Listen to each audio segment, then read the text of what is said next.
All right, we're here today with Dr. Oluwaferanmi Okanlami, also known as Feranmi or Dr. O. You'll probably hear him mostly called Dr. O in the context of what we're here to talk about. But I want to thank you first off for coming on the podcast. Appreciate it, Dr. O. Thanks for having me. And we are here in Destination Ann Arbor offices where, alongside being a sponsor and graciously allowing us to record here, this is where we first met and where I first heard your story, what you're passionate about and what you're speaking out about, a spokesperson for. And when I heard you speak here in these offices, I knew I had to hear more about it and have you on the podcast. So thanks for coming. I want to hear a little bit more about, kind of growing up, how you started and your journey. Yeah, so thanks for having me, Rishi, and also thanks to Destination Ann Arbor for allowing us to use this space. That was very nice of them. Now, this being the second time here, the first time we were having a conversation about the potential for adaptive sports in the Ann Arbor community. Right. Now, when most people hear the phrase adaptive sports, they're not even quite sure what that really means. And I'll start off by saying that I didn't even know what they meant until about 6 years ago myself. So to take you back before 6 years ago, my family is originally from Nigeria. Both of my parents were physicians. We came to the States for my parents to pursue postgraduate education, and they did work at Johns Hopkins, Georgetown, and Howard University in the Baltimore, Washington area. We then came over here to the Midwest to Indiana, where my parents took their faculty appointments. There I went to school in Indiana, actually went to elementary school and church with someone who a couple months ago people probably didn't know, but now if I said the name Mayor Pete Buttigieg, most people know who that is a good friend of mine that I grew up with in Indiana. So that pinpoints it to South Bend, right? Pinpoints it to South Bend, so that's right. where I was. And after that, I ended up going to high school in Western Massachusetts, or went to boarding school. There, I've played sports all my life. I played basketball, soccer, lacrosse, track, tennis, and I ended up going to Stanford University for college, where I tell people that I went to school for school, but I also just happened to be on the varsity track team, and I competed all 4 years, was captain of the team my last 2 years, and almost went to the Olympics. Amazing. So instead of sort of pursuing more of a professional athletics life, I went directly to medical school at the University of Michigan and continued playing intramural sports and staying active while I was in medical school, and then chose a specialty that a lot of people consider it sports medicine, even though there's a lot more to orthopedics than just sports medicine. But I went into orthopedic surgery and I matched into my residency at Yale in Connecticut. It was in my third year of residency at Yale that I actually experienced a spinal cord injury from a pool accident, diving into a pool on July 4th, and I broke my neck and was paralyzed from my chest down with very minimal use of my upper extremities.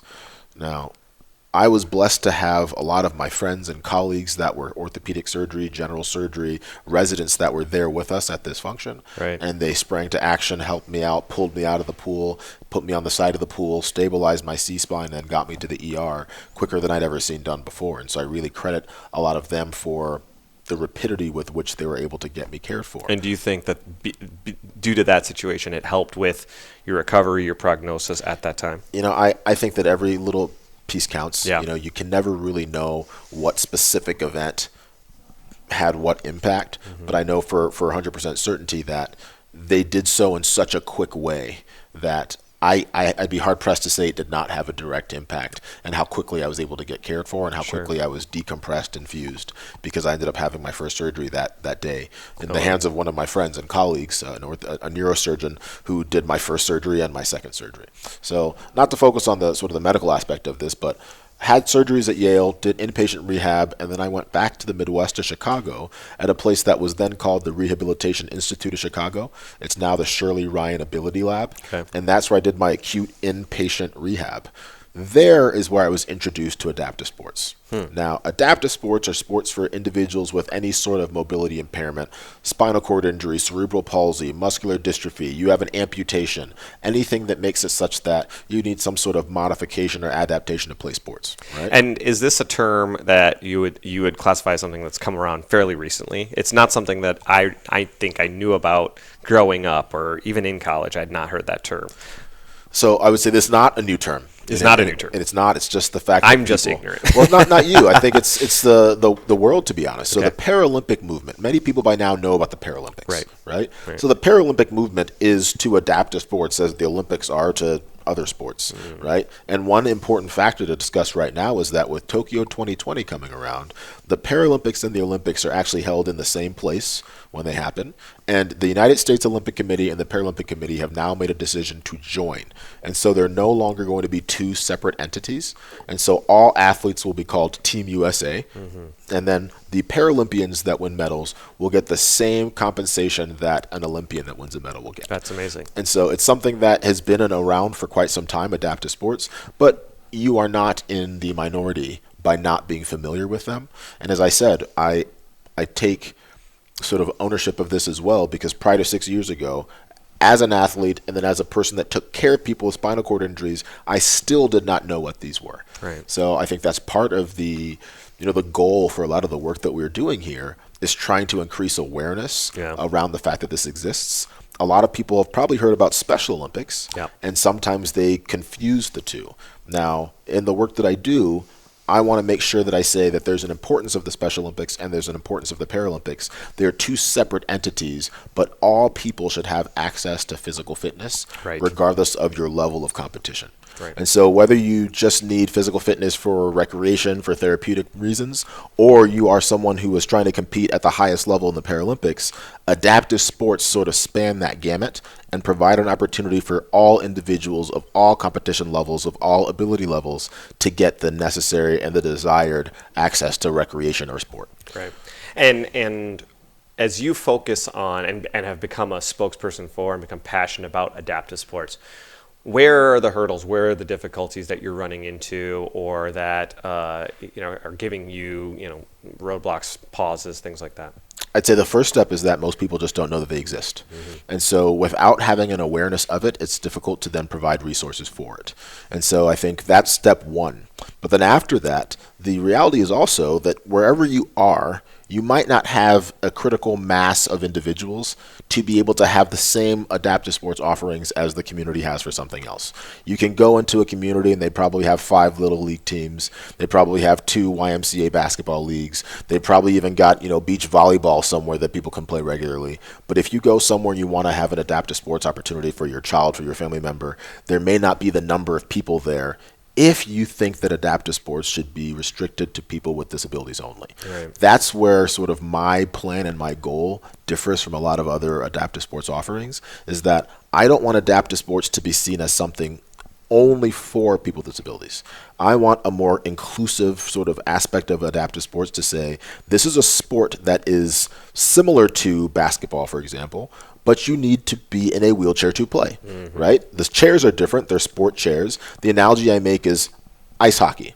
You don't decide and say, Rishi, I'm going to play hockey tomorrow, and say, you know what, I don't need any skates. I'll just play in my shoes. Right, yeah. You need to play in the same equipment. Exactly. And so whether you use ice skates to get around on a daily basis, which I don't know anyone that does that, right, or not, you're going to put on ice skates and play. Correct. With wheelchair basketball, the purpose is that you're going to sit in a wheelchair and play the game. Whether or not you have a disability. Now, this is a contentious point because not everyone within the adaptive sports world wants this. Because I think some of the reason is that people are afraid that if we invite everyone to then participate in adaptive sports, it will limit the opportunities for the people with disabilities that truly need it because they don't have alternatives, right? Interesting. Now, what I think is that if we raise awareness to adaptive sports, it will be one of these a rising tide, raising all boats scenario, and you'll have more opportunities for people with disabilities than otherwise. So right now, for example, I've got 2 student athletes on campus that are my adaptive athletes, my adaptive student athletes.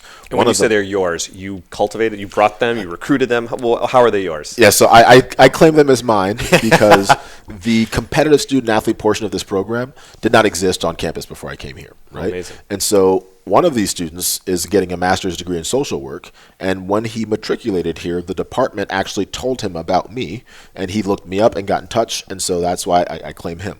The other one is actually a really interesting story in that this young man had his spinal cord injury in Michiana, which is southwest Michigan, northern Indiana area, and when he was in the hospital at which I worked prior to Michigan, people told me about him, and I went to meet him in the hospital right after his injury. He then joined my wheelchair basketball team in South Bend, Indiana.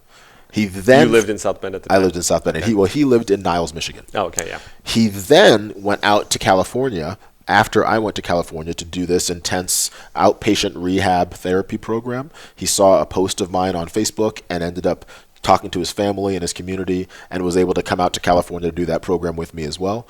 We actually were then aired on a local ABC affiliate, did a story on the two of us about that trip.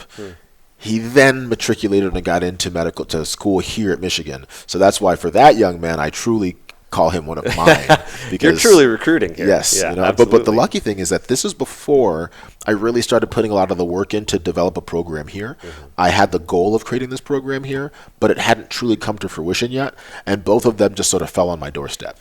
And so I did not go out of my way to find those two to bring them here. They ended up here at the time that I was doing this work, which is really a godsend. Now I am actively recruiting, and 4 of my prospective recruits were just announced as they are going to be high school Paralympic All-Americans. And so hopefully at least one of them, hopefully all 4 of them, will get in, and then we'll have 4 more athletes here next year that will be bring increased visibility, and they've already competed at a high level themselves. It's such an we're obviously, especially being Michigan sports fans, we're familiar with the concept of recruiting.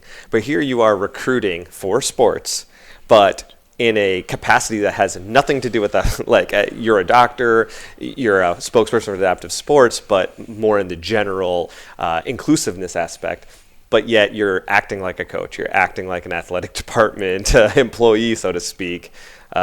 Really, you're a jack of all trades in all of the different spaces, trying to bring the whole game up, so to speak. It's interesting that you pose it in that way, because my ultimate vision for this is that, similar to Title IX and to women's sports in the NCAA, years ago, women's athletics were not part of NCAA sports.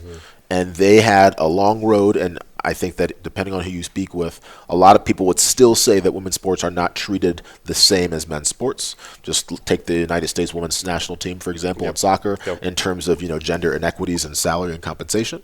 And so women had to work hard to get to be seen as equals within the sports arena in the NCAA. And while this may seem like a stretch to some people, I see this, and some of us have sort of affectionately coined this Title IX-B, because there are people with disabilities that similarly have sports that they compete in at a high level, that if you are about intercollegiate athletics, you should be providing the opportunity for all athletes that compete at this level to be able to have access.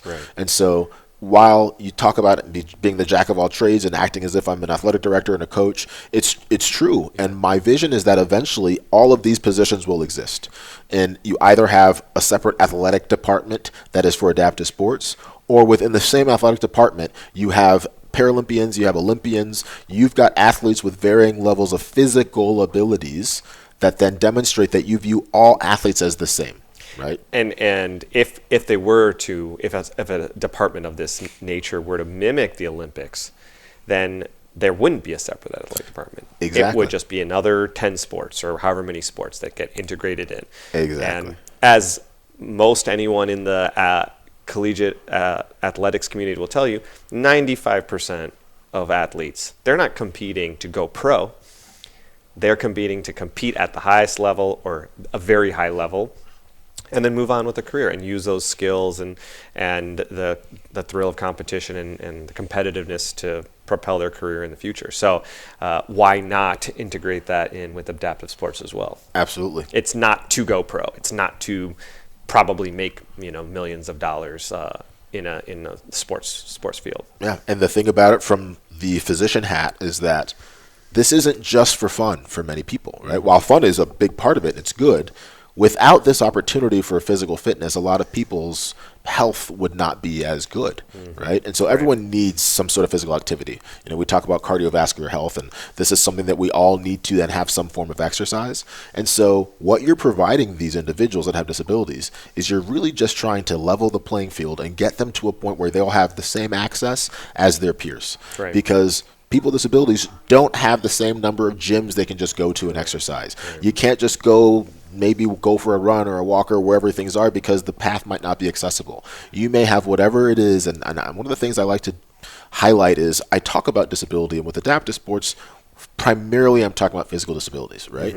But in the bigger umbrella of the world in which I work and the things that I do, disability is not always visible to you, right? There are lots of people that have disabilities that are invisible that also factor into this aspect of inclusion that I'm trying to relate to, and it really then goes to an even bigger conversation about just diversity, equity, and inclusion, and that we are all different. We all have our strengths and our weaknesses and our likes and our dislikes and our similarities, and it's the fact that all of those differences make us unique and then allow us to be able to better communicate with the increasingly diverse world that we're living in. That is what this is about.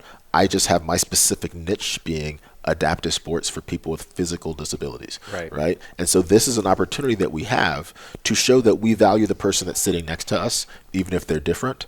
And there may take some time to create a structure that makes sense, right? Like, I understand that it's not as easy as just saying, let's add 10 sports, right? Actually, I want to speak positively about Ward Manuel, the athletic director here at Michigan. I've had multiple conversations with Ward. He's made a lot of time for me to then hear this, and he is supportive of us trying to develop an adaptive sports program. That's great. But he's also just honest about where we are currently and what role he can play in directly advancing it. So he can provide access to things and help sort of, grease some wheels for me to get things moving. But until we have a more substantial base of individuals that are doing adaptive sports consistently across the country, one individual athletic director is not going to be able to then change the decision of the NCAA until then I have a whole group of people that will then say, let's just take one, if we make wheelchair basketball an NCAA sport, will we have enough teams across the country that will be able to make this something worthwhile? And so I think that it takes people like Ward Manuel stepping up and helping out, but then it also takes grassroots efforts from programs across the country galvanizing support. Well, the reality is it's not a chicken or egg situation. It all has to happen probably at the same time. And you can't drop the league and then expect people to pop up. You have to develop the talent along the way. You have to show the opportunity so it's going to be a slow build. But this is the first step. And the work that you're doing is actually having some positive impact. You were telling me earlier that through your talk here that we met at Destination Ann Arbor and their kind of goal within the Sports Commission to make Ann Arbor a destination for various sporting events, you've had some impact there. Yeah, so embarrassingly, to think back to how that even first came about, I think that one of the assistant director of Destination Ann Arbor and the Ann Arbor Sports Commission, I forget where she heard about me somewhere, but they had already been thinking about how they want to then provide sporting opportunities for the general community, right? They need to do, or they want to do, a better job of providing these things for the greater Ann Arbor, Ypsilanti area, and they have some ideas as to a potential facility that they may be constructing. And they said, what we've realized is that we're missing a population of people, and adaptive sports is something that if we're creating a facility that we're going to then house a whole bunch of sports opportunities, we want to make sure that it's inclusive and accessible. And so that's something that, as I said, I give kudos to them here for recognizing that, because I don't want to take credit for all the work that's been done here. And something else I need to say very directly is that Michigan is actually just behind. There are plenty of other states and other institutions that have well-oiled machines of adaptive sports that are much further along than we are right now. And so, I just spoke to a group yesterday about the fact that people talk about innovation and creating new things. That's not even this. Because there's a template for what already exists that, I hate to say it, if we look at Alabama, who actually, a couple weeks ago saying Alabama would have, had a certain feeling, but Alabama, if you're a football fan, they've already lost twice this year, and it's a very different They're Alabama. only ranked, at the time of this recording, they're ranked like 3 ahead of us right now in the current polls. Yes, I mean, Alabama's not making it to the college football playoff, but usually when I talk about Alabama, it hurts because Alabama's just been so good for so long, and for them to dominate adaptive sports too is just a dagger.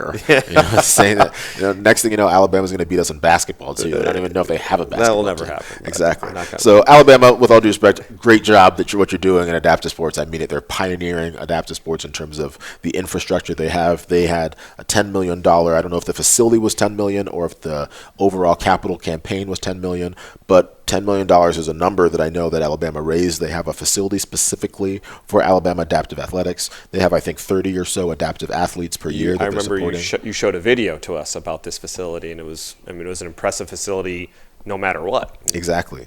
And that's what it should be, That's right? right. It shouldn't be some second-rate building because it's for adaptive athletics. Right. It should have the same amount of facility space. It should have the same sort of caliber of equipment. And that's something that other institutions are starting to come around to. This is the first of its kind for adaptive athletics in the country, is that building. But there's absolutely no reason why it should be the only one. And I think that a place like the University of Michigan has the ability, if we then use the resources that we have, if we galvanize all the support of what exists within the Ann Arbor community, the University of Michigan community, the Detroit area, with the interest in sport, there's no reason why we can't have a similar facility here. And what I would advocate for is that the facility here is not just for University of Michigan students. It's for the community that we serve, because once again, talking about the numbers, without supporting the community members that are here as well, you may only have a few students here or there that will then be able to use that until you build the program. But I think the other important part is that oftentimes institutions like Michigan are viewed by the community as sort of arm's distance and not always doing enough for the community as they could. And so I think for this, it's a unique opportunity, I think, to create a program that supports the community, it supports the institution, it supports everybody by saying this is a completely inclusive program that supports the physical accessibility needs for anyone that needs them. Because everyone else can go to the Y, they can go to your local sports club and they can get exercise, they can go pick up basketball, they can play some tennis, but there aren't enough facilities around for someone to then say, I want to go play wheelchair tennis, I want to play wheelchair basketball, I want to do sled hockey, I want to be involved in some sort of adaptive sport. Right. There aren't enough places that you can just decide to go somewhere else. And so I feel like if the institution creates that type of thing, we shouldn't shut out the community from being able to access it as well. 100%. Well, I have to thank you again for coming on the podcast. And, I think initially when we were talking earlier, as I'm still figuring out the format of my podcast, and I love to focus on the story, but I think that the point for me is that the story forms conversation, whether it's just repeating the story because you thought it was cool or memorable, or a story leads into something bigger, like learning more about adaptive sports and seeing the opportunities and perhaps even spurring something on. That's also potentially a goal. So I appreciate you being the first guest to explore that aspect of it, and it's a great message and something that I'm looking into and forwarding, and have been communicating with you about even, and that wouldn't have happened without you. So I appreciate it. No, but I'm going to throw it right back to you, Rishi, because something that we did not, and I did not directly say, is that not only did you meet me here, but since that time we've continued communicating. You've connected me to different people in this community that are part of different tennis clubs to then see if any of those individuals may be willing to then help support that program. And so it's through conversations, it's through relationships that anything happens, really. And so adaptive sports are no different. And so I appreciate your time and your connection in trying to make some networks work here. So I think that's great. And I look forward to other opportunities for us all to partner and see what we can do to support each other's efforts. All right. Well, if you're listening, you won't be able to see that we're about to hug it out. So we'll end it at that. Take it easy. Thanks so much. See ya.